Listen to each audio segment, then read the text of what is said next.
Good evening, all. Tonight we are talking about David Hume, Thomas Reid, and the Scottish Enlightenment. I'm going to apologize right now because you probably hear my chickens going nuts outside for whatever reason. So we're just going to let them provide background ambiance for us. David Hume is a central figure in what we call the Scottish Enlightenment. It's a period of time roughly 1700 to 1850 or so. So if you recall, we've talked about the Enlightenment as taking place between 1596, the birth of René Descartes, and 1804, the death of Immanuel Kant. This is going to start a little later, but also last a little later. And so this is this great flourishing of art and scholarship and science in Scotland, particularly around Edinburgh. And so what we find there is Hume is pretty experienced in Stoic philosophy and conducted himself and patterned his philosophical life and teachings on Stoic thought. He's usually cast as kind of the great skeptic, but he actually sets out to defeat skepticism. He really wants to put our knowledge on a firm foundation free of any distractions. And so what he's doing in his philosophical program isn't causing trouble, but trying to create clarity. And he's doing that by replacing what he takes to be the other speculation of previous writers with something different. So he's trying to establish a scientific and naturalistic perspective on human understanding. That is, how do we actually go about understanding things practically? And so we're going to review some of these British sentimentalist writers, and Hume is going to kind of build off of what they do. This idea that we are equipped by nature with certain sentiments, that is, certain feelings that are kind of the grounding of our values, like benevolence, for instance. So we start off with Francis Hutcheson. So he's one of our early British sentimentalists, and he's going to defend this theory of moral sense, kind of innately planted, inclining us as humans to act for the greatest happiness for the greatest numbers. This is a theory that's going to come to be called the utilitarian theory. We'll see that a little bit later on in the semester when we talk about John Stuart Mill. Another guy is Bernard Mandeville, who was an interesting writer himself. He says public virtue arises from private vice. So those things that we do out in public may be inversely reflective of those things that we do in private. And he says, really, we're just kind of seeking nothing more than private gain. And he publishes his book called The Fable of the Bees in poetic form in 1704, and then later as a prose form in 1714. Lord Shaftesbury, who John Locke, you will recall, was his personal physician, writes an inquiry concerning virtue or merit in the last year of the 17th century. And he's trying to explain our moral conduct based on naturally human dispositions and affections, things that we just kind of tend to like or are inclined to like on a species level. So as an empiricist, Hume's going to be influenced strongly by Bacon, by Berkeley, and by Locke. Okay? Developing Locke's program, Hume's going to say, look, the mind is formed out of these sensory experiences. That's where we've got to start everything. The external world is going to express itself on the organs of sensation. So right now I am feeling the relative cold coming in from the outside, and it's nice. I'm tasting my iced tea. I'm smelling the potpourri that my wife has somewhere over there, all of these types of things. And I'm seeing, of course, you guys. Well, not really, but I'm seeing my lecture notes behind you guys, so that's cool. And by reviving these earlier sense perceptions, the mind is capable of the act of conscious reflection. While the external world is capable of exciting my senses, though, really what's in my mind, the contents of my mind, are just copies of all of that, of what's occurring at the level of sensation. So I'm experiencing it, but then I'm storing a copy in here. What we get out of this is kind of problematic because that means all of our knowledge is always mediated. That is, has to go through an interlocutor to get to us. I never have immediate knowledge of the external world, just that mediated knowledge that comes through that intermediary. This is a perceptual or sensory capabilities just based on the kind of creature I am. So we're a full 100 years before Charles Darwin, but we're kind of getting this quasi-Darwinian worldview saying that creatures of nature survive by having the kind of constitution, that is the kind of makeup, genetically and otherwise, that makes our survival more likely. So survival of the fittest. So Hume's kind of famous for raising questions about concepts of causation. How do we even start to get at the concept of causation? So one of the things he's known for developing are these core principles of association. How does the mind come to work on the evidence that my senses provide to me? So here's kind of how it works, okay? All other things being equal, A becomes associated with B only when A and B have been present frequently in the experience. Okay, now that sounds a little too close to algebra, so let's make it a little more normal. All other things being equal, flipping switches becomes associated with lights coming on only when flipping switches and lights coming on have been present frequently in my experience, and they have been. Repetition then becomes one of these principles. So all other things being equal, when flipping switches and lights coming on occur together more frequently, flipping switches and lights becoming on become more strongly associated with one another. So causation is just kind of this, what the mind assigns to constantly or consistently conjoined experiences, and that's it, okay? Hume also writes, though, that this idea of causation isn't just recording something observed in the actual world, it's this habitual mental process. I come into a dark room, I feel around for a switch, I flip it, I expect the lights to come on. What determines this causality then, it's kind of inherent in my mental operation. It's just part of how the mind works. Now, what if we extend this to moral right and wrong? Well, these are also, says Hume, just reflections of human dispositions and sentiments. Certain characteristics, part of my biology and part of my constitution, along with experience, determine what I come to call right or wrong. So he's not really revitalizing morality so much as psychologizing it. That is, he's putting it in his mind. So morality is a social construct for Hume. It's designed by creatures of a certain kind who are trying to maximize something as best they can. What he's trying to maximize here is utility, that is usefulness, reliability. Now, Hume is rejecting moral realism, which basically says that objective moral facts exist. Certain things are right or certain things are wrong. What he's trying to show here is how our constitutive nature brings about moral judgments. We come to feel certain things are right or wrong. Now, he says that the passions have to rule reason, which is kind of at odds with a lot of what we've heard. All of these philosophers telling us you've got to be reasonable, you've got to be rational, let the mind control all the time. And his reasoning is kind of Darwinian again. Our survival in the natural world depends on our ability to seek out pleasure and avoid pain. So reason is just this deliberative means of getting what my passions in life, like food, shelter, safety, and so on, require. We're all kind of children of humanness. We understand that, like the functions of governments, for instance, are to be understood in utilitarian terms. They don't always work that way, but they should be useful. Government should serve a practical purpose. We understand that the world as we know it is really kind of a creation of our own mental machinery. One of the other things that comes up is the problem of induction, okay? Inductive reasoning would be like, all of the swans I've ever seen are white, therefore all swans must be white. Well, there's also those Japanese black swans that are out there. So even if I extend that, I might have to be careful with my inductive reasoning.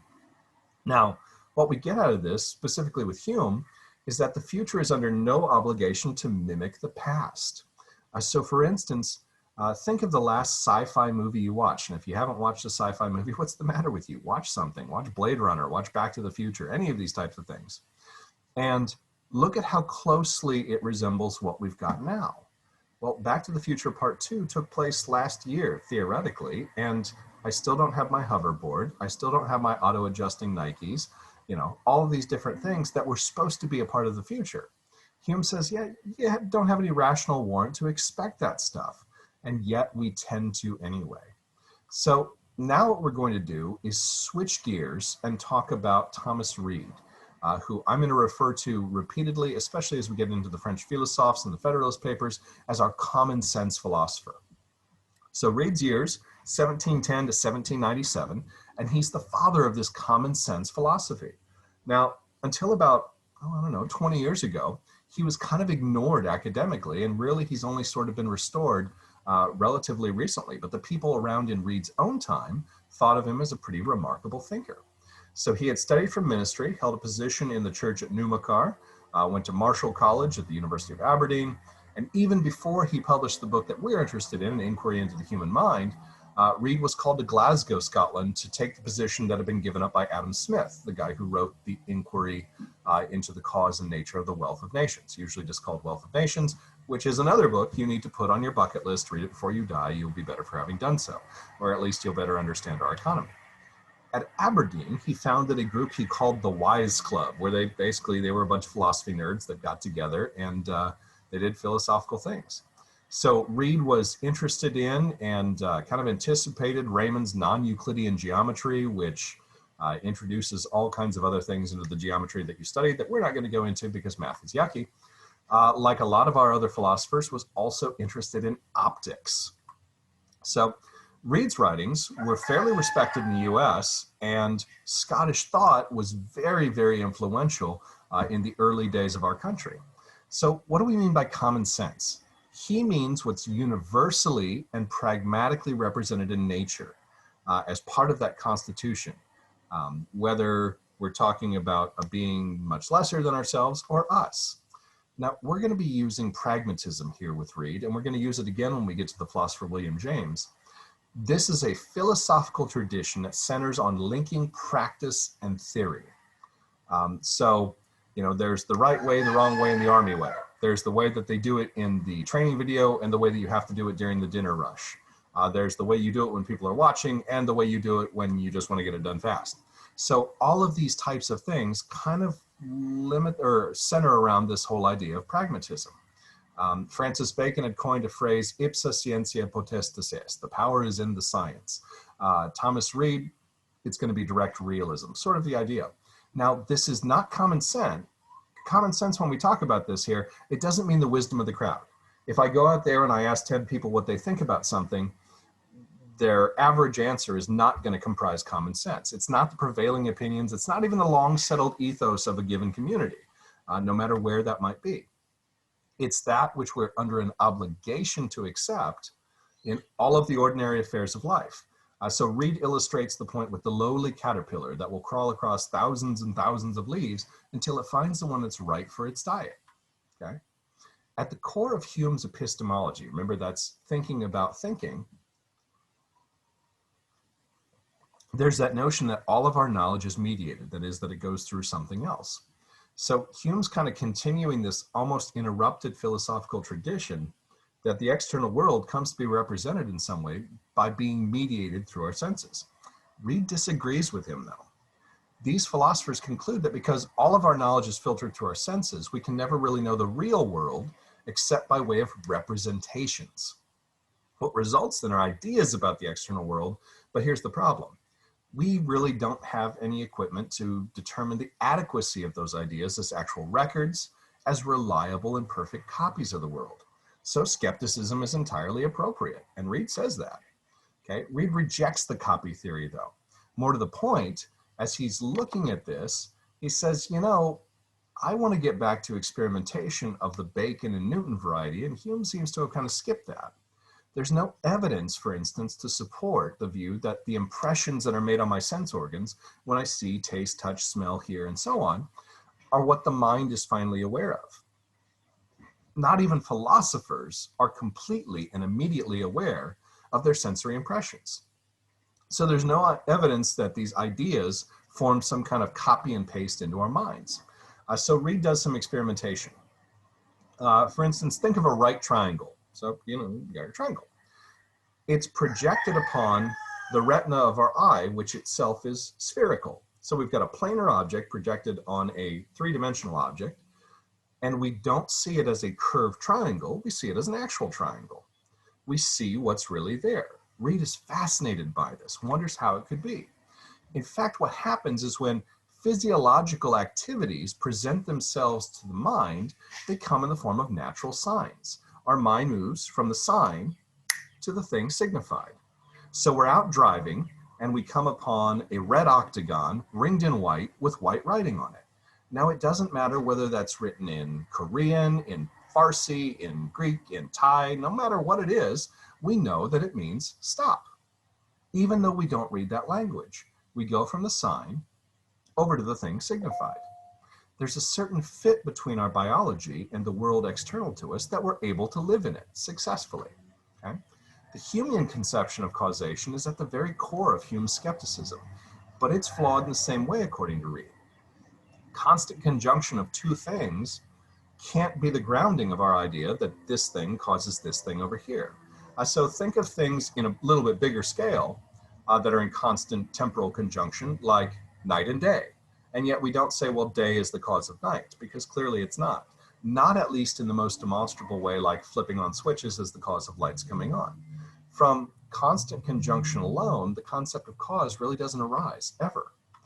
So the actual source of this power of causation is our own active powers. We know from infancy that we can bring things about. So if a baby cries, we know, or at least we hope, that it's going to be picked up, it's going to be fed, it's going to be comforted, and all of that. So we get led to this inference that all of the events external to us can also be produced by other external powers. In the same way, Hume's ethical theory, according to which human morality is just kind of this passion or emotion-based set of things, of self-interested actions, isn't the result of systematic inquiry, and it kind of gets defeated by that inquiry. If we start looking into this a little too closely, it just doesn't hold up. Let's say that we are, like Hume, an ethical hedonist. We've still got to calculate for long-range consequences. We've got to plan for the far ahead, not merely the immediate. Immediate sensations of pleasure and pain can't account for our ability to swallow a nasty medicine, for instance, for an eventual benefit, or take a painful flu shot so we don't get the flu. Rationality turns out to be kind of logically necessary as a presupposition, even if you go with Hume, who says we don't need to be rational so much as passionate. So these philosophical principles ought to be able to account for the evidence that we gather in the real world. And for instance, the long record of human altruism, people helping people just for the sake of helping them, can't be explained on the Humean account. There's got to be first principles of morality within us, forgive me, guiding our daily behavior, just like the caterpillar finds the right leaf among those thousands. Hume on personal identity says, personal identity is kind of based on the same principles that preserve the continuity of a parade of soldiers. So picture a whole bunch of soldiers marching together. Imagine they get too hot, one soldier has heat stroke, hopefully not, they fall out, and another takes its place. Hume says we're just a bundle of perceptions. So I am the person who sees these things, who smells these things, who hears these things, who tastes these things, who touches these things on a regular basis, and that's what comprises my identity, according to Hume. This is kind of based on Hume's theory of causation as a constant conjunction of mediation sensations. Because this theory is found in Reid to be flawed, he doesn't believe it's going to work either. When Hume says, I observe myself, I see nothing but a bundle of perceptions. Well, that's problematic because who's doing the observing? I mean, Hume could be standing in front of a mirror, but that doesn't seem to work. There's a famous line from a play by Juvenal that reads, Quis custodiet ipsos custodes? Who watches the watchman? Okay? For there to be treason, there's got to be a traitor. For there to be a bundle of perceptions, there's got to be a percipient actively perceiving someone else in another context. We've kind of got a logical debt to Descartes here, where he says, cogito ergo sum, I think, therefore I am. Well, we've got some gaps there. Reid sees Locke's theory, which Hume's is based on, as kind of problematic from the outside. I mean, I can remember and lament the loss of the Battle of Waterloo by Napoleon, but that doesn't make me Napoleon. It just makes me a reader of history. So, for example, you might remember yourself as a grown man to have once been a boy, and you know that today you're a man, okay? Or an aged general remembers he was once a brave young officer, but no longer remembers when he was a little boy. So A can equal B, B can equal C, but A doesn't always equal C, at least not at the outset. So against this idea theory and the skepticism, what Reid is giving us is this very naturalistic, very common sense alternative. So creatures of nature, including human creatures, get fitted out by nature with what they need for their survival, for shared actions, for valid knowledge of the external world, to move from signs to things signified. And so he says, you know, Hume and Locke before him, they didn't always follow that good experimental method that they thought they were of Bacon and Newton. And that's really kind of problematic. So that's as far as we're going for this evening. That gives us some interesting things to think about as we begin moving forward. We are thoroughly in the early modern era now. We are in that period of the Scottish Enlightenment. Some cool things are coming up. We're seeing neat things happen. As always, if you have questions, by all means, post them down in the comments or over in the discussion page, and I will look forward to answering those with you, and I will see you next time. Thanks and have a great evening. Bye-bye.